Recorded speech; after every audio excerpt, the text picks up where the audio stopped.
Thank you very much. My name is Polly Clemo, and I have had the privilege and honor of serving as a member of the Metrohealth System Board since 1995. And I currently chair the Governance Committee, which really organized this retreat. And I would like to thank my fellow board members, both Jim Andrews and Terry Connolly. Do you love it when I can't even say your name, Terry? For their help in making this happen. This has been a fun thing to organize, and we've had a great deal of help from David Hooker from the Foundation Board, Bill Gaskell, who chairs the System Board, and John Sedaris, who, as our President and CEO, represents the physicians and the management of Metrohealth. You know, it's been a while since we met as one body. The last time was in 2004 at the Silver Grill, and before that, 1999. Both of these events were most successful, and I feel blessed to welcome such a large and diverse crowd to this very important retreat. The very fact that nearly all of the people that we invited decided to take time out of their very busy schedule and to be here have joined us in a fellowship that is indicative of the spirit and the commitment that is in this room. There are bank executives here, doctors who save lives, administrators who balance budgets, dedicated volunteers, investment professionals, all of who share one common passion, Metrohealth. We share the passion for its being a magical place where miracles really do happen. We share a desire to see that Metrohealth succeeds and becomes even stronger. And we share a vision for it being the best public facility in the nation. So we come together today to embrace the passions and the energies that are all in this room, to channel a common direction based on a shared purpose. My hope, and I really truly mean this, is that each of you feels welcome and comfortable enough to fully participate and engage in the process of discussion and discovery. Please, this is not the time to hold back. We need to hear from you. I hope that all of you had the opportunity to read the yellow book entitled Purpose in preparation for this retreat. And I hope that it caused you to stop and think about yourself. What drives you as an individual? And about Metrohealth. And to see the ways in which your values and your personal purpose sync with the values and the purpose of this organization. Because identifying the true purpose of an organization is vital to its ongoing success. And here I want to quote from the Yellow Book. Purpose is the difference between good and great, honorable success and legendary performance, between 15 minutes of fame and a legacy. For 170 years, Metrohealth has been building its legacy, and we all appreciate the honorable past. But now it's time to look into the future, acknowledge the new challenges that we face, and begin the conversation that will propel us on the journey to a sustained greatness. And we begin the conversation this afternoon with a video segment. And for this, I want to thank Brian and Emery and Eileen Corey and all the team that worked so hard to make these videos so successful. We've asked some of our medical and administrative leadership to comment on what they see as Metrohealth's major achievements. What makes them proud to be working at Metrohealth?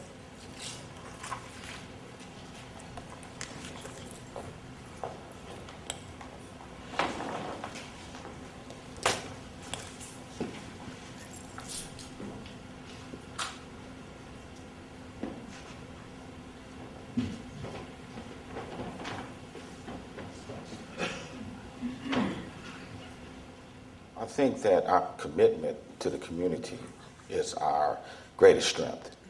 And I am very proud of our world-class care that we provide for everyone. I think that through our inclusiveness and our campaign for inclusiveness, it will help us achieve our development throughout the community.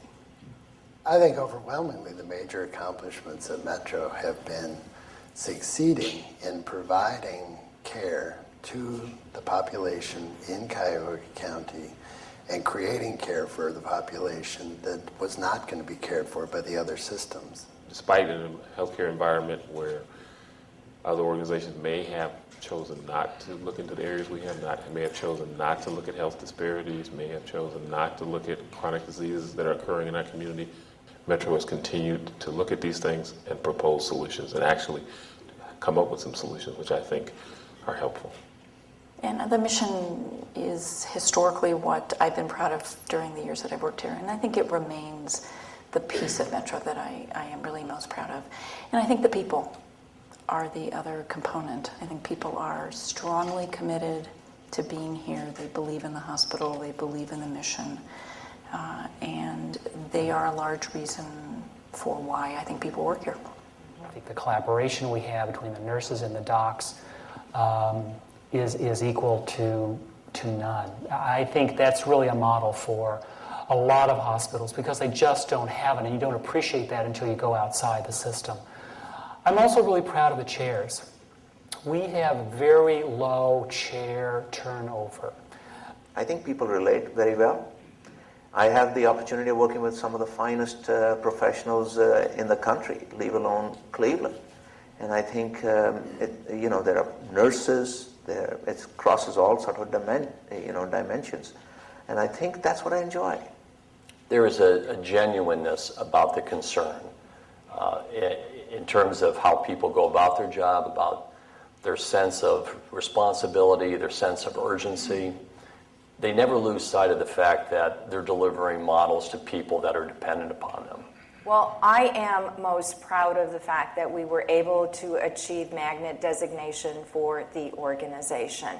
Another achievement that might sometimes go unrecognized is the fact that we have, in fact, been successful in our most recent Joint Commission accreditation. Truthfully, I think one of the greatest accomplishments this past year has been our ability to pass Joint Commission. As you know, it had a whole new set of tools, a very arduous methodology tracer analysis done. And we were able at that time to really pull everyone in the organization together to show the commitment and pride in the organization to pass and go through that process. There's been a new commitment to research at Metro over the next 10 years. And that's important because that allows us to attract bright young minds to Metro. That helps me recruit excellent faculty to provide care to patients, excellent house staff who will become the faculty of the future, and raises the level of excellence throughout the institution. So we're doing things here that can't be done in many places across the country in rehabilitation. So we really are at the cutting edge and pushing the envelope of state-of-the-art rehabilitation here in Cleveland. That's what I'm proud of. The past 2 years' financial results are amazing accomplishments considering the years of losses that the system sustained. In the past 2 years, I think we saw some pretty amazing volume and productivity gains, improved relations with the county, and despite some other challenges in other funding areas, we ended up having 2 really great financial years, and that allows us to reinvest in the organization from a capital point of view, and those are pretty significant accomplishments for Metro.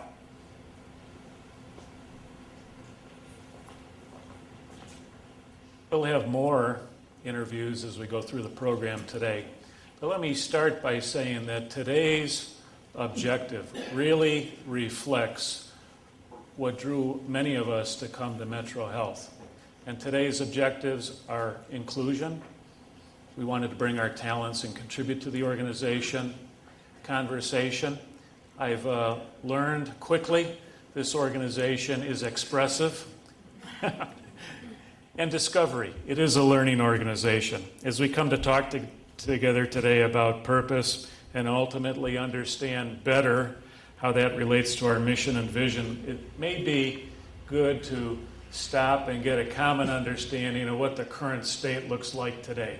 And I think the best starting point for that goes back to 2004, when we declared a vision of being a national leader in promoting and preserving our community's health.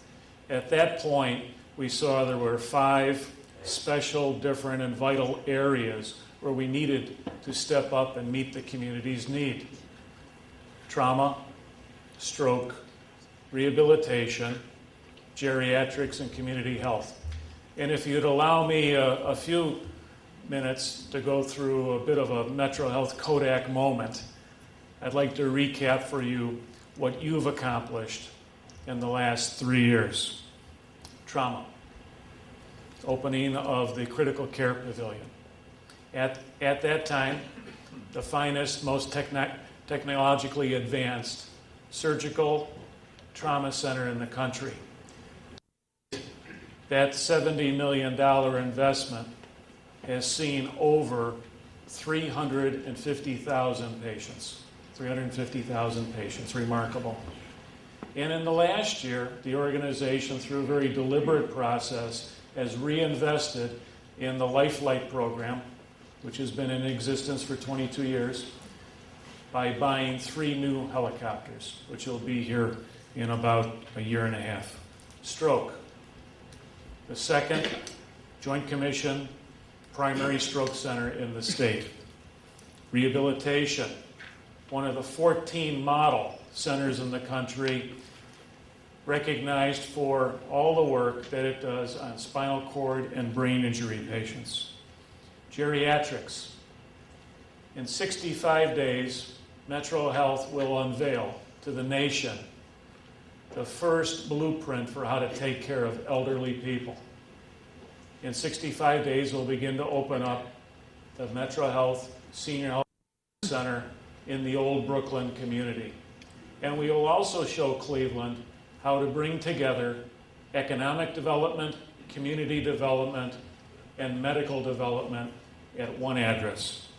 Community health, through the Buckeye and Broadway Community Health Centers, we've demonstrated the retail model.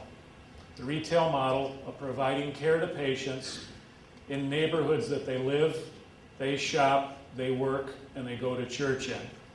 To date, those 2 facilities provide over 70,000 patient care visits a year, and through the incredible support of the St. Luke's Foundation and their $10 million 10-year outreach grant, we've begun to impact many lives around chronic illnesses such as obesity and diabetes.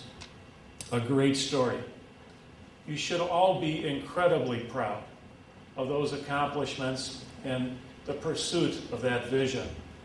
But what is most remarkable to me is in the wake of a national healthcare crisis where there are some 63 million people uninsured, and in our own county, some 60,000, Metrohealth delivered nearly $200 million of free care, and at the same time remained financially strong and stable.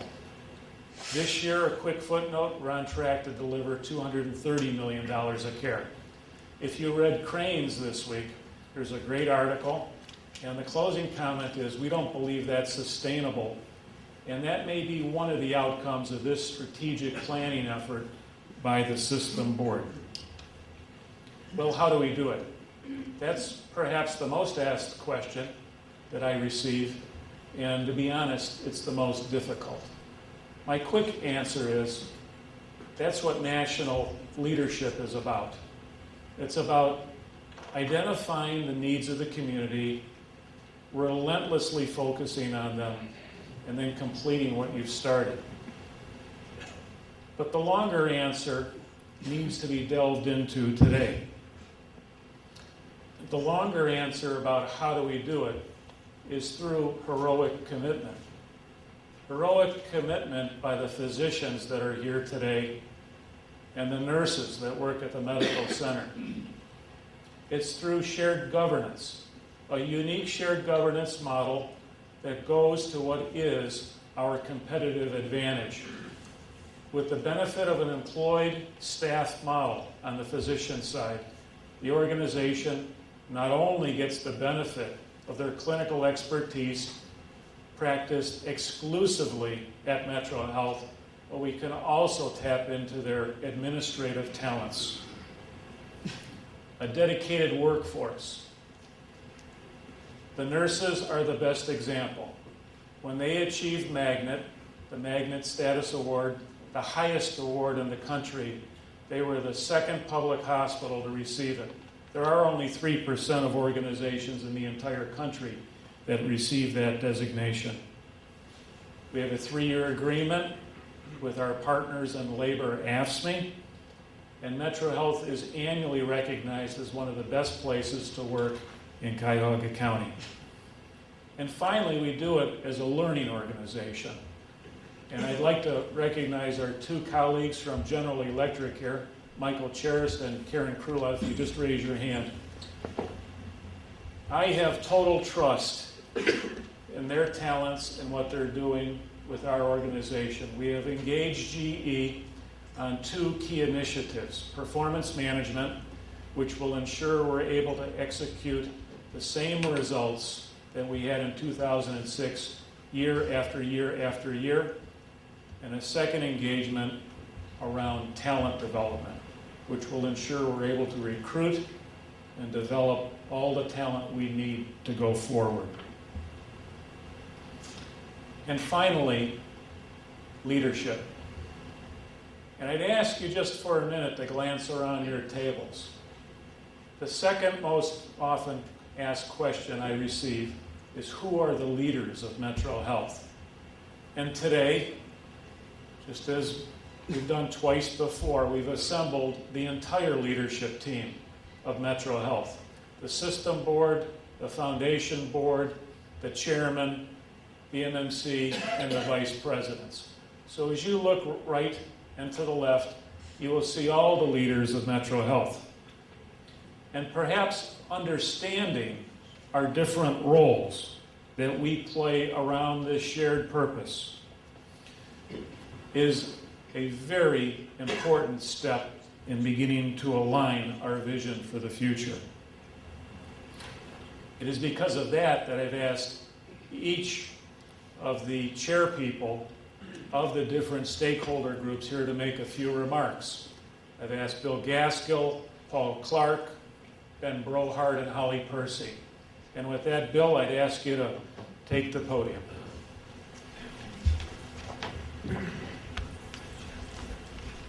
One up there. Let me join with all of you and speakers before me in thanking you for being here. It is it's a great privilege to be here with you, and it's a great privilege to say that this group has assembled itself today to really focus on Metro. And thank you, John, for your summation of Metrohealth's major achievements and impressive years since 2004. We are in a period of significant change. From the system board's perspective, 2007 was a milestone with my longtime colleague and friend, Donna Kelly-Rico, moving from the chair. Donna is an extraordinary person, and we've been blessed with her leadership for many, many years. Fortunately, she's going to continue to serve on the board, and I know I'm going to embarrass her now. I'm going to ask her to stand and let's show our appreciation.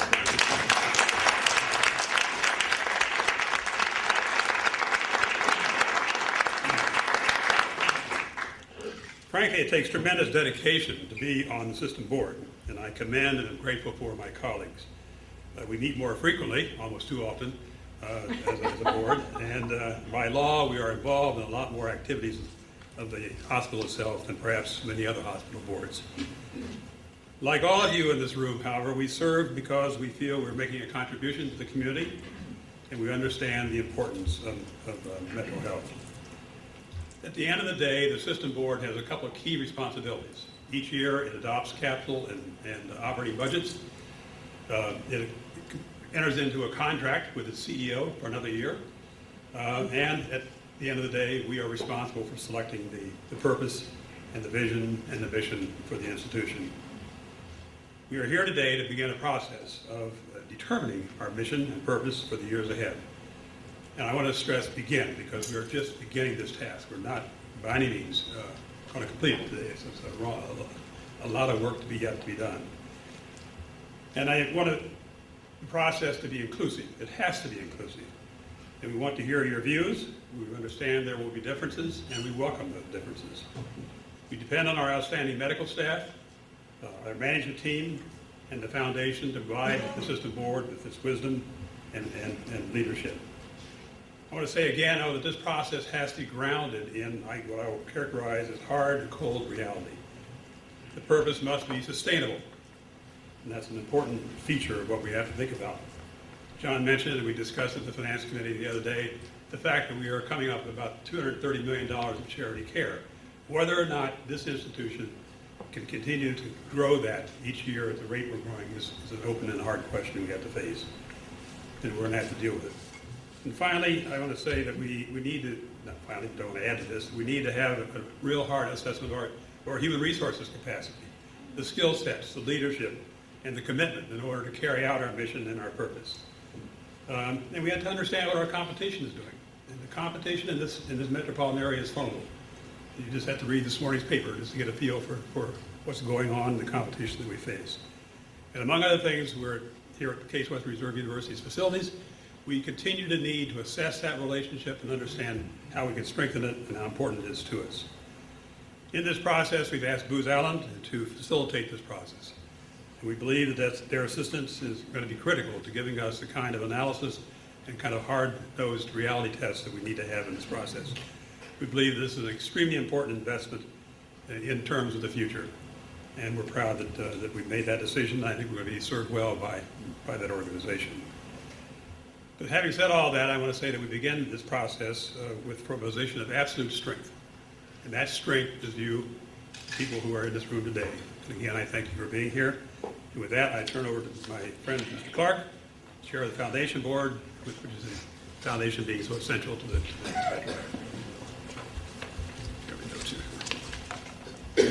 Thanks, Bill. Can everybody hear me okay? Dr. Campbell, you can hear me okay? Thanks. Bill, thanks for the introduction and your leadership. Thank you.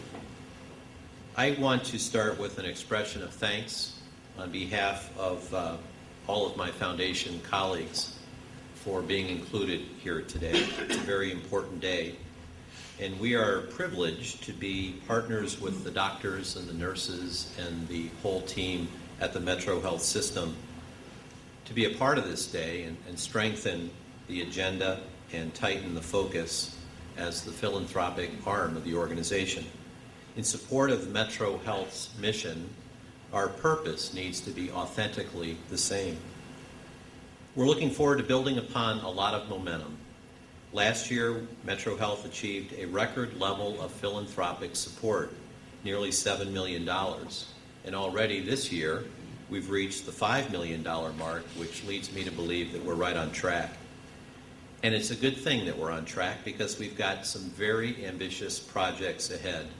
We're in the midst of our largest single fundraising effort yet, the Senior Health and Wellness Center, a very unique concept in healthcare delivery to seniors. It's a collaborative fundraising venture with our partners at the Visiting Nurse Association, Concordia Care, and Benjamin Rose Institute. Together, we've raised about $14 million, and we have received tremendous support from other foundations. Much work lies ahead. Our capital campaign total is $30 million for the center, and as I just was reminded, opening day is 65 days from today, October 1st of 2007. Another exciting initiative that depends on philanthropic support involves the Metro Health Rehabilitation Institute of Ohio and building upon a very innovative program called FES, or Functional Electric Stimulation. By reimagining rehabilitation, physicians are working together with engineers to overcome paralysis through technology. The activities surrounding these two philanthropic initiatives are examples of the thought process that takes place at our Vision Advocacy Councils, or VACs. The Foundation established 4 such councils over the last couple of years, dealing with senior health, rehabilitation, community health, and children's health. Many Foundation and System Board members are VAC members, working side by side with the physician leadership and with other community leaders to help advocate for Metro Health and raise the awareness of our strengths and our needs. We've also achieved a lot of momentum in the Foundation's commitment to creating new endowments. In this way, we're ensuring that Metro Health continues to influence and engage the most brilliant minds who will shape the future of patient care for generations to come. We have recruited several new and committed individuals to the Foundation Board, many of whom are here today. Thank you for being here. They are active and influential members of the Cleveland community. They understand the importance of a very strong Metro Health to the health and economic vitality of our region. You know, in the Foundation business, we talk a lot about cultivation, literally to foster growth. We celebrate when our efforts blossom into something truly tangible, but we know that the growing process involved with cultivation can take a long time. Our jobs in doing this are made a lot easier when we're focused on a distinctive purpose and a mission. That's what makes this day so important. We all want to make Metro Health the place where our purpose rises to a level where large numbers of extraordinary people want to spend their life doing this work. Finally, we appreciate the partnership we have with the Metro Health physician leadership, because we know that doctors have the greatest impact on fundraising success. So I am proud to introduce to you the Chief of Metro Health's medical staff, Dr. Ben Brown.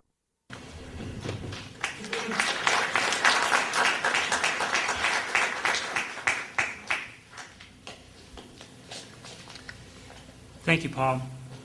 I want to take this opportunity to express my personal appreciation for the Foundation Board and the System Board for all they do to help us make the quality of our patients' lives better. The medical staff at Metro Health is a dedicated group of professionals who not only provide but also share the responsibility for guiding the organization. The physicians are an active, engaged group, and I'm going to let Holly Percy talk more about this in a minute. I want to focus on the leadership that the medical staff provides to the organization. This leadership comes in 2 venues. One is the Metro Health Management Council, or the MMC, and the Medical Executive Committee, or the MEC.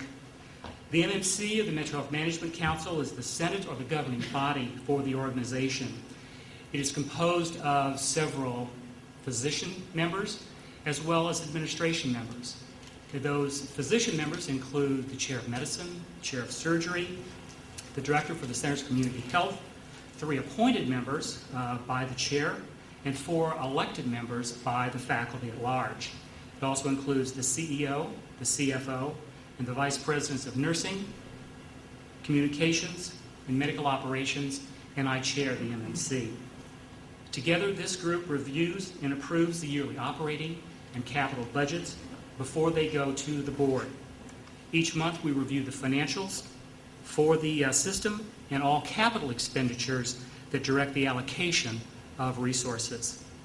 We also participate in major planning and strategic decisions for the organization.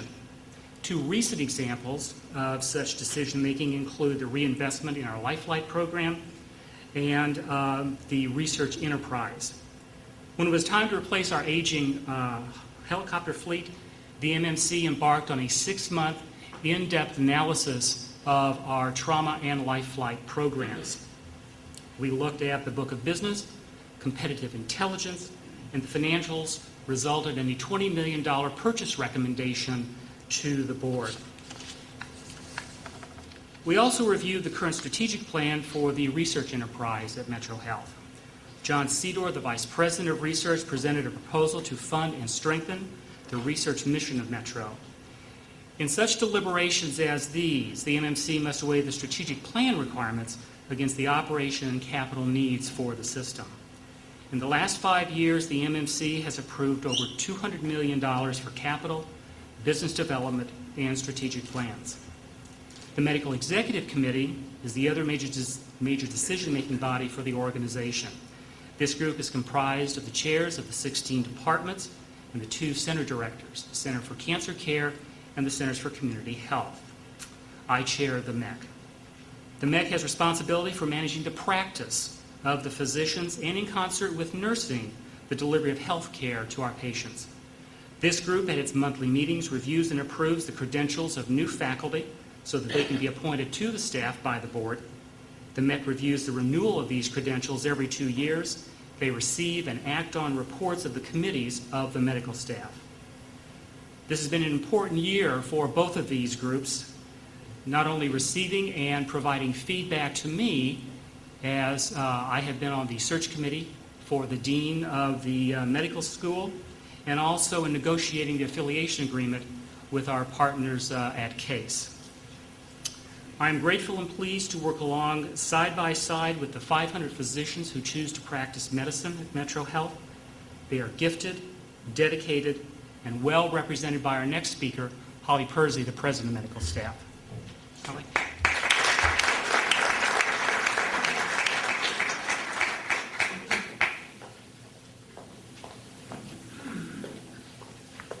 Thanks, Ben. And I like the fact that this podium I can see over. That's a rare occurrence. I'm truly honored to represent the medical staff of Metro here today and have the opportunity to share a few thoughts with you. The dedication and commitment of the medical staff to the mission of the organization, as you've heard from some of the videos before, I really think is the driving force behind what makes Metro a truly great organization. We have 556 healthcare providers on our active staff, and whether they work on the main campus in one of the centers of community health or both, they bring a sense of pride, commitment, and collegialism to work every day. In fact, we did a recent physician staff survey, and it received a tremendous response illustrating the engagement of our physicians, and I think they bring that engagement to work every day. I was very proud when the survey organization representative talked to us and made a special point of commenting on the extraordinary strength of the physician engagement at Metrohealth.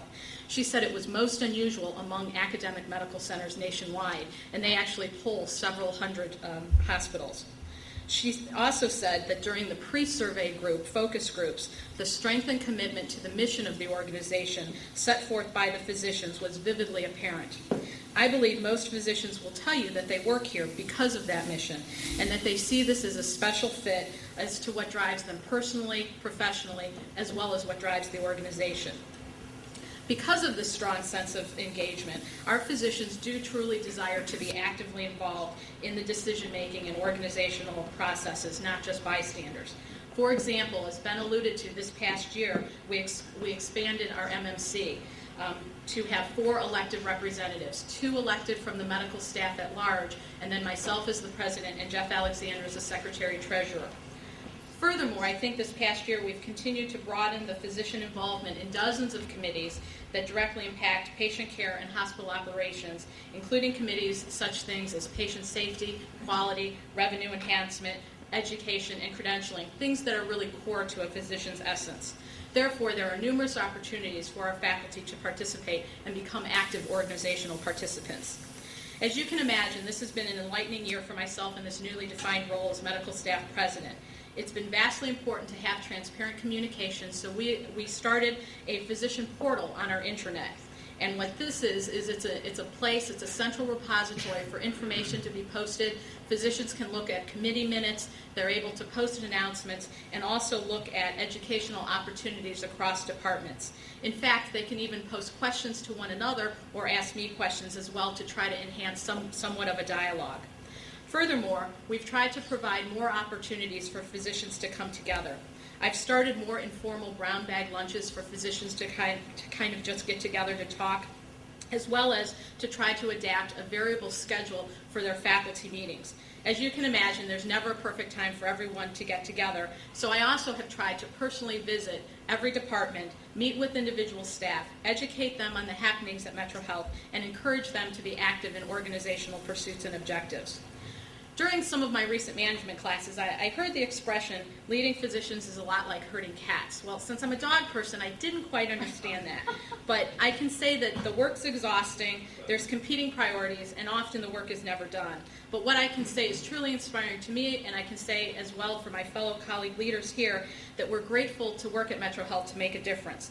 The reward is ensuring that our physicians are indeed directly involved with shaping the future of Metrohealth, and that they're aligned with the purpose as well as the strategic vision of the organization. I'm looking very forward to this afternoon, and once again, on behalf of the entire medical staff, I appreciate your participation for us in this event. Thank you. John?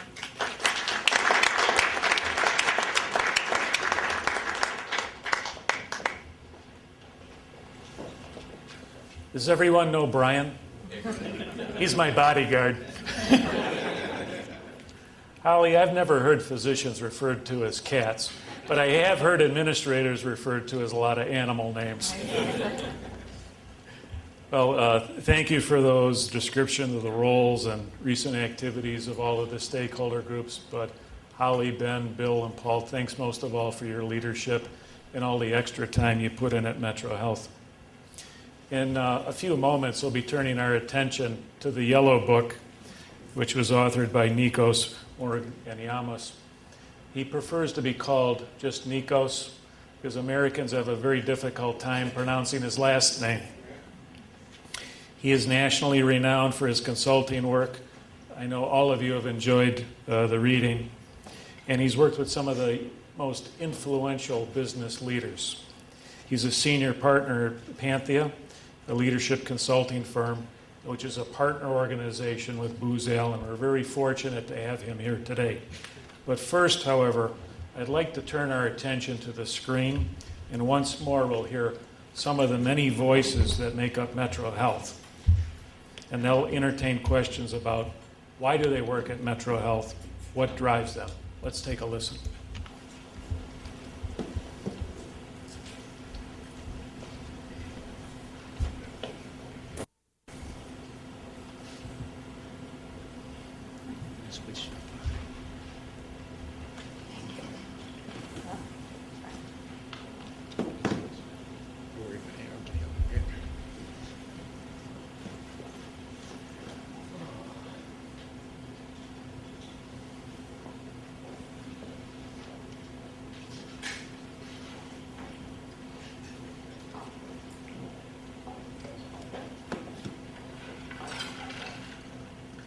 Now what drives me is getting the resources that my docs, my nurses need to take care of the patients in Metrohealth. And that's becoming more and more of a challenge. But that's always what I'm looking out for, is how can I provide them the things that they need to do what they want to do when they come to work. It's that when I go home at night after working here, I feel good about what I've done during the day.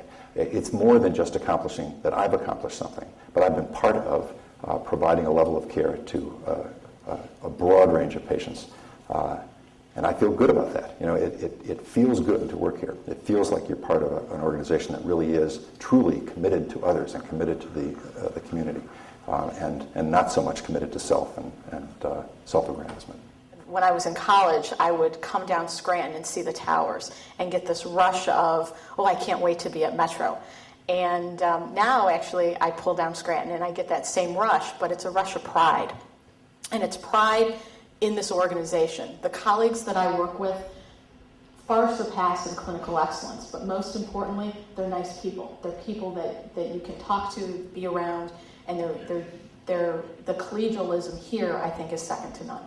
What brought me here and what keeps me here is that collaboration and that mutual respect. And I would be hard-pressed to tell you if I could ever find that in any other organization. And it makes us unique, and it makes us welcoming, and it makes us a customer-focused organization.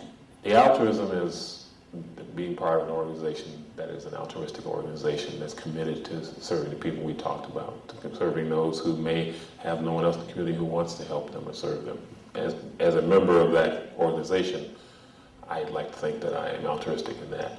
The excellence is that we strive every day to provide not just ordinary care or adequate care or good care, but to provide excellent care. When I meet with the doctors I work with, we challenge ourselves, how can we be better? How can we meet all the standards? Just not, well, this is good enough. How can we be even better?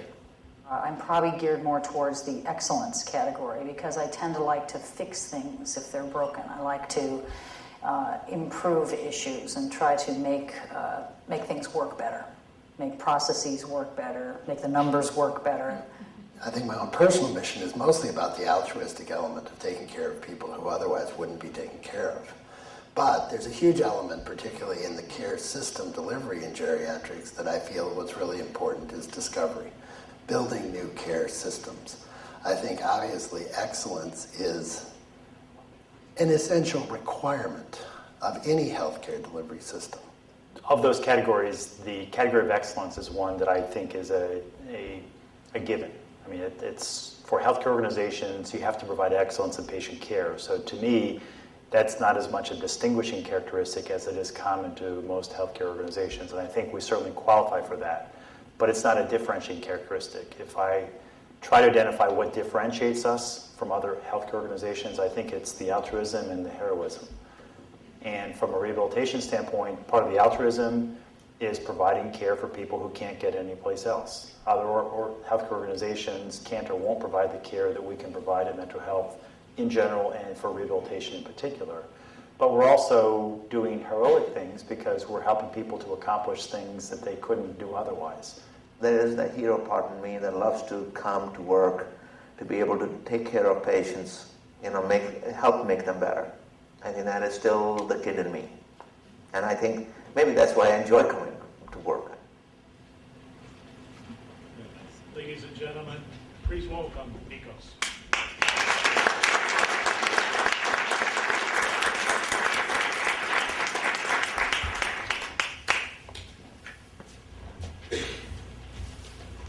Thank you very much.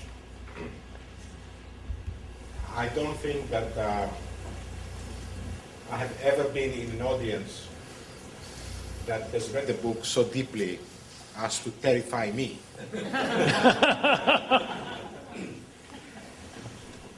But, ladies and gentlemen, I'm extremely honored, and for 3 reasons, I already feel at home if you don't find this too presumptuous on my behalf. First of all, John is here. Okay, turn me on. Makes me nervous.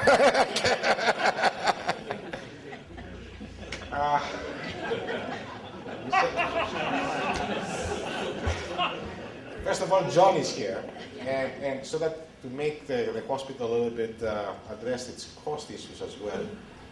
In case any of you is locked outside of his or her office, or you have a shoehorn issue at home with your horses, knock on his door.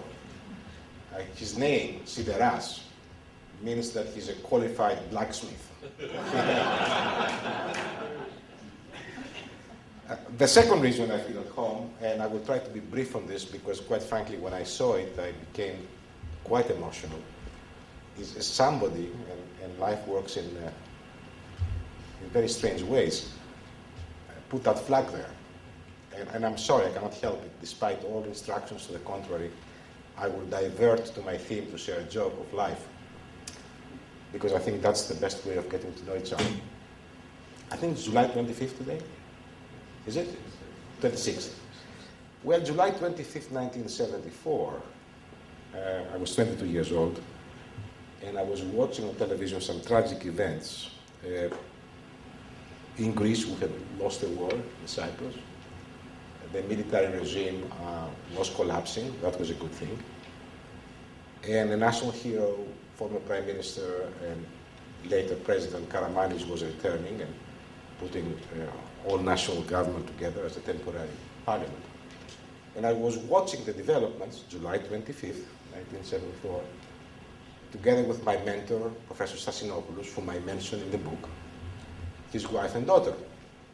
And as the bulletin of the news finishes, the phone rings, the professor answers the phone and then turns to the 3 of us and says, this was Mr. Karamanlis on the phone, a national hero. He just told me that the Provisional Parliament wants to elect me President of the Republic, and he will be arriving within an hour together with the press to make me the official offer.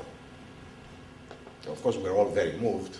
The old professor could not have left his house for 7 years. He was under house arrest because he was the former Chief Justice who had not bowed to the military regime. And we did not know what to do with this. Within an hour, he will be the head of state. And, I need to pass through police barricades to visit him every day. So his wife was the coolest of all, said, we need a flag. And the professor, who was always finding something wrong with the suggestion, said, I will not be sworn next to the flag of the military regime. Nico, go and get me another flag. So I start running to the kiosk, for those of you who know Athens, of Psychiko Platia number 2, and I go to the kiosk and say, give me a flag. And the guy says, I hate the government, I have no flags. And I start running. Now I start running, and believe it or not, those of you who are my current colleagues would never believe that I could run, but those days I was 22, I could run. I ran to Vasilopoulos, which is, John, you know that, is the biggest supermarket in Greece. And those guys, were making money, so they couldn't care less whether the country was collapsing or not. And I go to the varieties section and I say, please give me a flag. And the guy says, which flag? Greek flag, Navy flag, Air Force flag, Army flag, Boy Scout flag, which flag? It just occurred to me that I had a huge problem because which flag, indeed? The constitutional flag was the king's flag, so we had to have a crown. But this had been banned by the colonels. And there was another flag with a cross. How could we fly the king's flag? The professor would be a president of the republic. And how could I fly the colonel's flag? He would never like it. I don't know what made me do that, but I said, give me a Navy flag. And I grabbed the flag and I started running. And I was not more than 5 minutes early before Mr. Karamanlis and the ministers came and everybody. And we put the flag next to the president. And the president made a couple of remarks and then everybody left. And then he turned to me and says, what's that? I said, well, you told me to get a flag.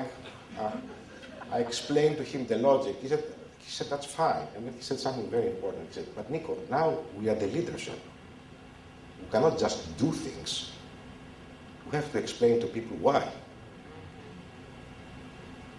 And he gave me my first assignment in my new job, which was to go and write him a speech, which he went on television and gave August the 8th, and the Navy flag became the Greek national flag, which is his flag. So it's almost an anniversary, and I'm delighted. By the way, John, next time I'll see you in Athens, I'll take you to see the flag. It's in the museum in the Parliament. We have been already together long enough to recognize you as a community of purpose, which is inspiring to me. The way you all succeeded each other in the podium. You talked about your passion about this hospital. I think you are already there. Whatever we might bring to the table will be technical, marginal, and hopefully helpful. And I say we because the third reason I feel at home is because in addition to my very dear colleague Andrew Brooks for Pantheon, I am here, one of the reasons why I'm here, the reason why I'm here is because I was brought to your family, to this community, by two members of my family and community, Mark Moran and Steve Wheeler, whom I insist that they get up and get recognized right now from Buzal and Hamilton. Please.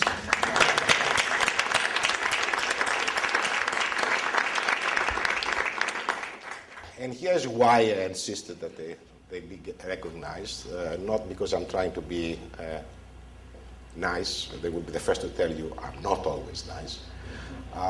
But the fact of the matter is that Mark Purpose would not have been printed if it was not for Mark Moran.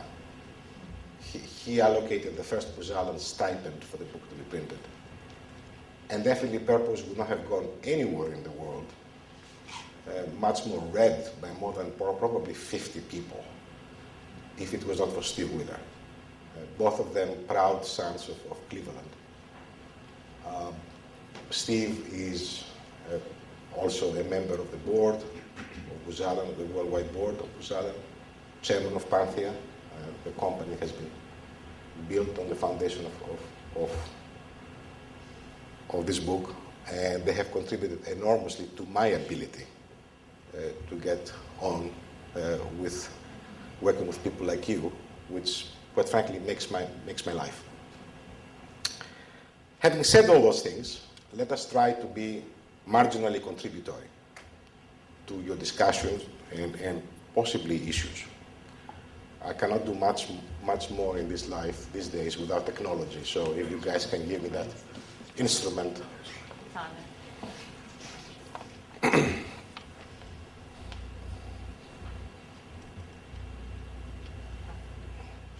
The yellow book, I like that.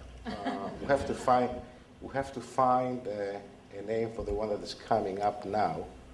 The one thing I'll tell you, if you guys continue like this, will be one of the most famous case studies.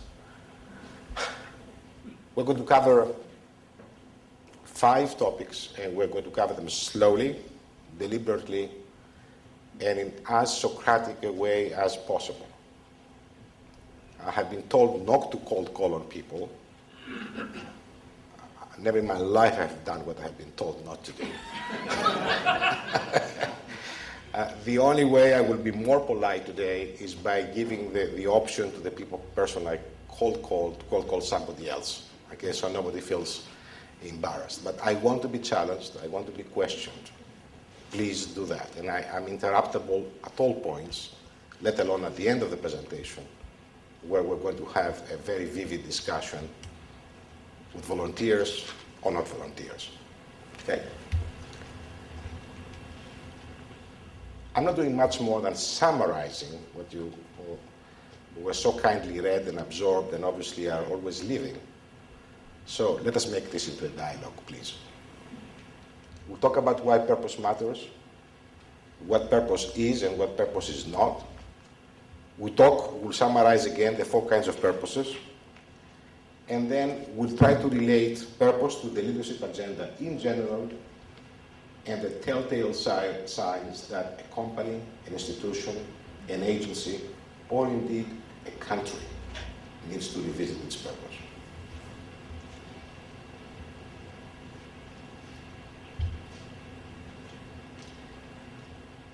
As I was telling you on the occasion of Professor Stassinopoulos' story, purpose is about why. It's about the power of why. I think if we understand why we do things, who should do it, how we should do it, when we should do it, and when we should not do it, all these kind of questions become much more easy. One of the issues that we have been having in the world, and especially in America, as we try to solve some fundamental issues of prosperity in the last 40 or 50 years, we have become much more experts on the how and much less reflective on the why. The good thing of prosperity, now we have been going through a couple of decades of uninterrupted prosperity, and the signs, despite all actions, are good. The good thing about prosperity is it allows for 2 things to happen: art to flourish and moral thinking to develop. So I believe that the years ahead of us are years where the studying and the reflection on why it will be rather fertile. And I think we should take advantage of that. Nietzsche, I think, said it best, that those who can explain why can really lead, because they can make others to put up almost with any how.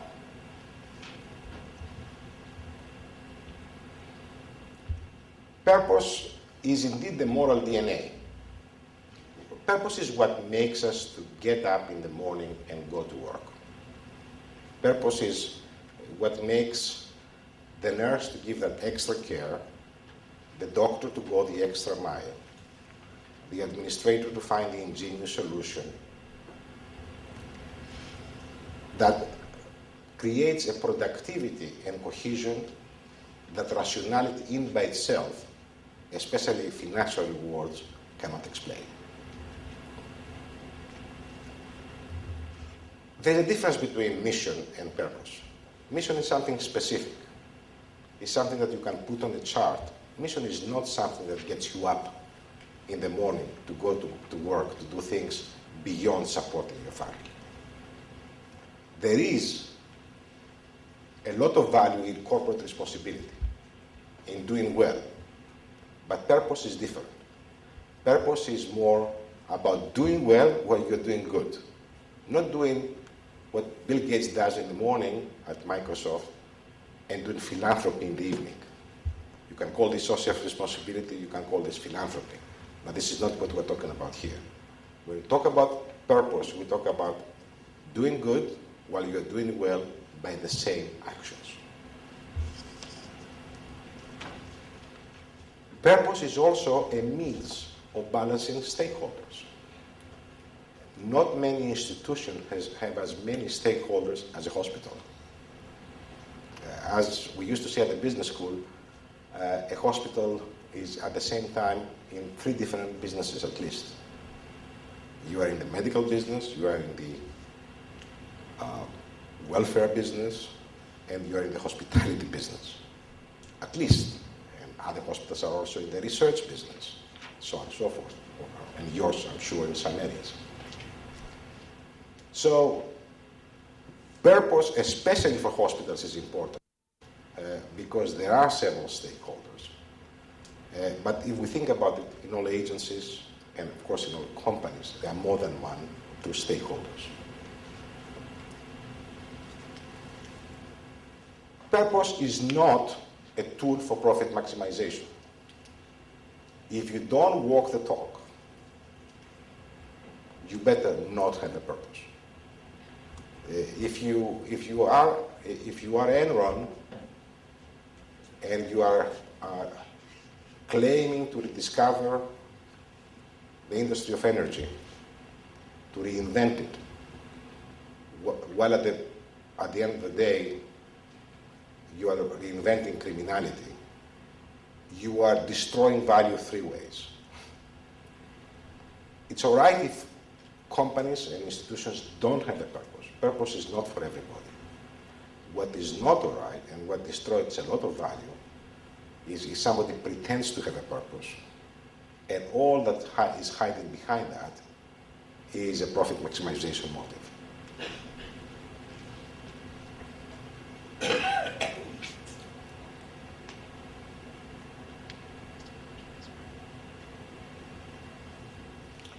As you have seen from glancing at the book, and most of you seem to have really read it, which is a rarity in today's world, there are 4 kinds of purposes that are compatible with competitiveness. It is discovery, excellence, altruism, and heroism. The question is whether, and I have been asked this question legitimately many times, whether there are other purposes as well, or just those 4. And here's the answer. There are other moral purposes, like equality, treating everybody equally, but they are not compatible with competitiveness. At the end of the day, if you treat everybody equally and the competitor doesn't, by definition you will go bankrupt. As a matter of fact, the disappearance of equality as a purpose compatible with economic life as we have redefined it in our century has been fundamental. Equality used to be very important. All the public utilities used to be run on treating everybody equally basis. And after privatization, after whatever happened in our world in the 80s, equality has left the domain of purpose. So has religion. Religion is important in politics, but not in the competitive world for some reason. Marginally so. and to a great extent suffers patriotism. Few companies in few industries can compete for being national champions. The national champions are a little bit more important in America and North and South Korea than in other countries. But in most cases, the national champion, nationalism as a purpose, has eclipsed or is on the decline.